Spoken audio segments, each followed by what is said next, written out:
আসসালামু আলাইকুম। আমাদের পিকনিকের কাজ চলতেছে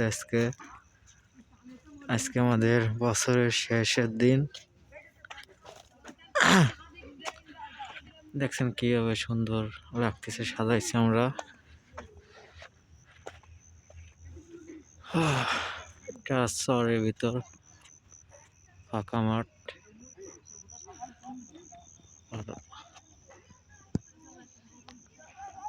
অনেক সুন্দর।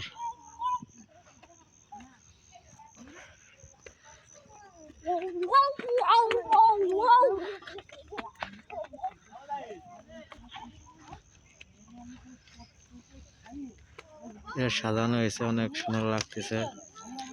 আপনারা কমেন্ট করুন আমাদের কেমন চলতেছে।